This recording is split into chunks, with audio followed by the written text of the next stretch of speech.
welcome back to my channel. My name is Jasmine. Today we are building a bric-a-brac shop in The Sims 4 and this one caused me quite a lot of trouble.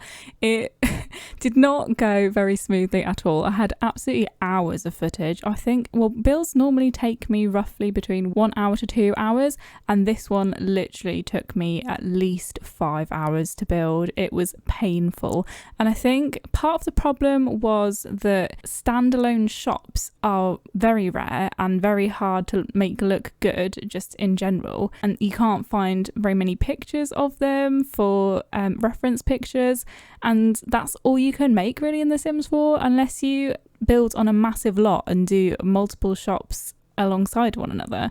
You can't really make a realistic looking retail store, in my opinion. So I really struggled, and I was sort of improvising as I was building, so that obviously didn't go very well. And as you can see, I'm chopping and changing constantly cutting out loads of footage because I changed it so drastically as I went along. And you can see here I'm having real struggles placing the columns. This is something that I find so frustrating. For some reason on the first floor of builds, like placing the columns on the corners like that is near impossible, and it literally took me like 10 minutes on some of the columns to just place them down in the right place. They keep just wanting to lock into the wrong place. It's so frustrating.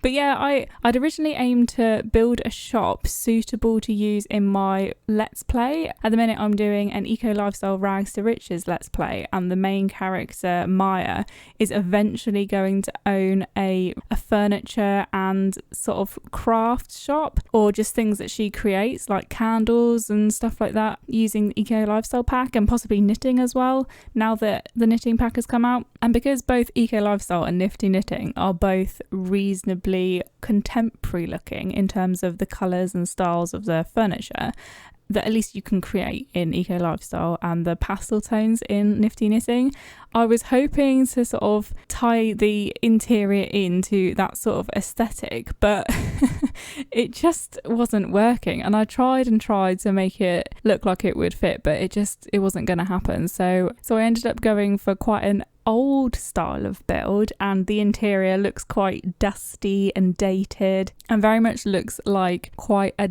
dusty old dated antique, or like I said, bric-a-brac shop. Definitely in the UK. I don't know if you guys have these anywhere else in the world. We have quite a few of them where I live. But yeah, I don't think I'll end up using this build in my LP because it just does not suit the environment at all. You can see now that I'm actually building it in my Let's Play save file because we've just got to the stage where we've enacted modern development in Evergreen Harbour, and you can see those sunflowers on the pavements that I was super excited to get or to unlock in the game, and I think they're absolutely beautiful. But yeah, this build just doesn't work with the gameplay that I was after. Yeah, it's not really what I was going for. I'll end up probably trying to do another speed build nearer to when we can afford an actual full-on shop in the Let's Play, so look out for that. But I'm quite happy with how it turned out in its own right. It's quite a good build, I think. Let me know what you think down in the comments below. There's so much clutter in this build. I think that was part of the reason why it took me so long, not just because I kept changing the exterior, but because the interior was just full of items. But to me, that's completely typical of the kind of build that this was designed after. Just clutter absolutely everywhere, little trinkets, old photographs and things like that, just pictures and paintings all over the walls. If anyone has any inspiration pics or reference pictures for just a standalone shop, maybe like a more modern one, or at least one that would look quite good with a modern or contemporary interior, that would be so helpful. Or other videos of people creating similar shops like that, because I definitely struggled without a reference picture. But yeah, I tried to not just keep it like an antique or furniture shop. I wanted this to also include quite a few craftable objects or stuff that you could create to keep that essence of what I was originally going for with it being a craft shop. So you could see me placing there absolutely loads of debug candles from Eco Lifestyle, because I thought that is definitely something you would see in a shop like this. Here you can see me adding like a little clothes room, because yeah, in places like this I definitely tend to see like a little section for you to try on your clothes, but it's less of a traditional changing room structure. It's more just like a little area that whole room is dedicated to, and there are a few mannequins there that when I go in game I then add some of the Nifty Knitting items onto the mannequins. But yeah, I mentioned that I've got an LP going on at the minute, the Rags to Riches LP, and I've actually got a CAS challenge or a creator sim challenge going on for that LP as well. So if you're interested in taking part in that, I've got a post pinned to my Twitter account at the minute, so I'll link that down in the description below. So if you're interested in taking part, just go to there, and I'll probably add it on Tumblr as well. Basically the idea is that I want you guys to create some townies for my Let's Play for me, so that just to get you a little bit more involved in the Let's Play, because some people are really into it, and I feel like I need more characters in the Let's Play because my protagonist doesn't have many friends. She's just gone on a date with someone she obviously has a crush on, so that's the only other character that she's really friends with, if you can call it that, at the minute. And so yeah, they don't have to necessarily be friends for Maya the protagonist, or you could make them possible enemies or someone that could cause trouble in the LP somehow.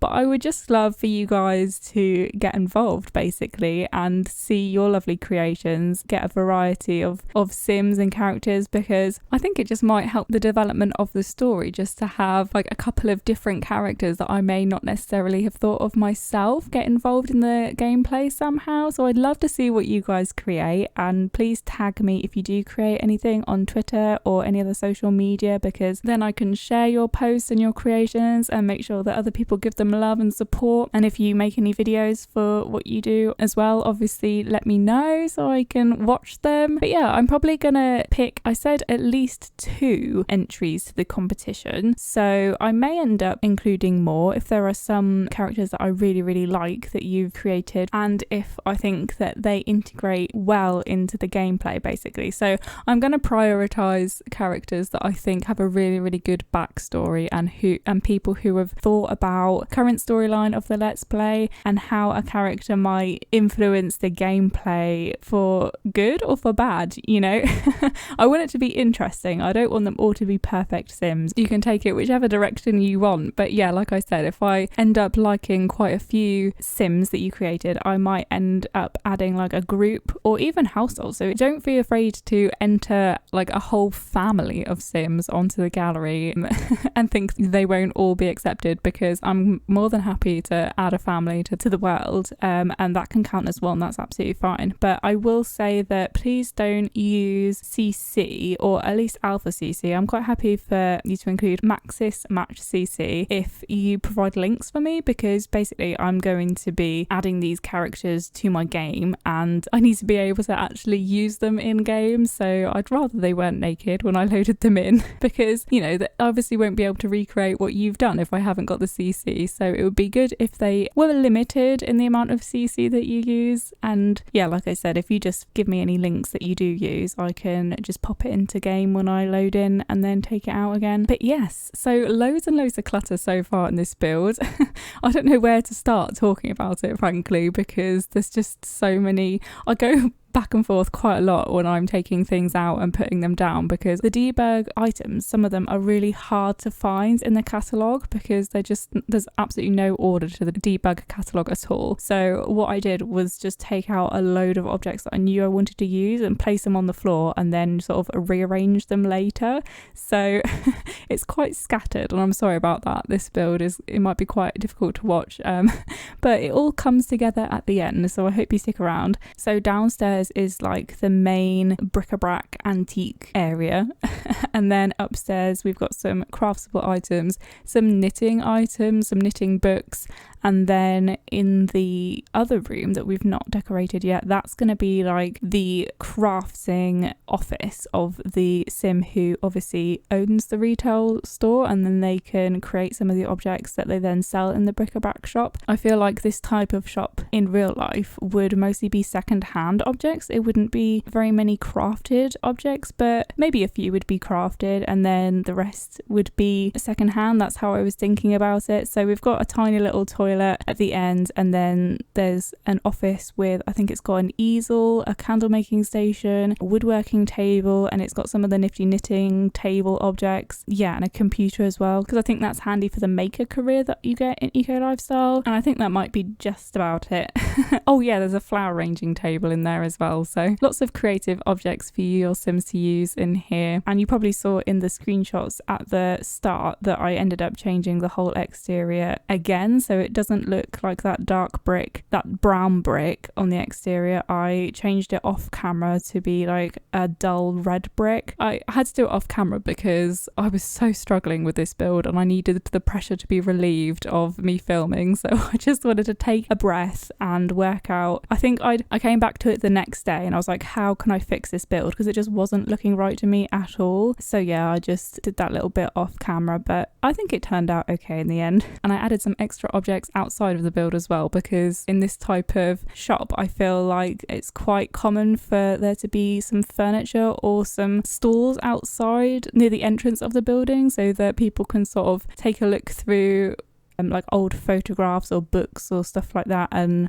furniture like tables and chairs, just to optimize as much space as they might have in a tiny little shop if they've got so much clutter. But yeah, we're coming up to the end of the build now, so I'm going to let the music play for the last little bit. But I hope you liked watching. I hope you liked what I made. Let me know if you recognize this type of shop or whether you've never seen one like this before down in the comments. And if you liked it, please like, comment and subscribe. Check out my LP that I was talking about earlier if you're interested.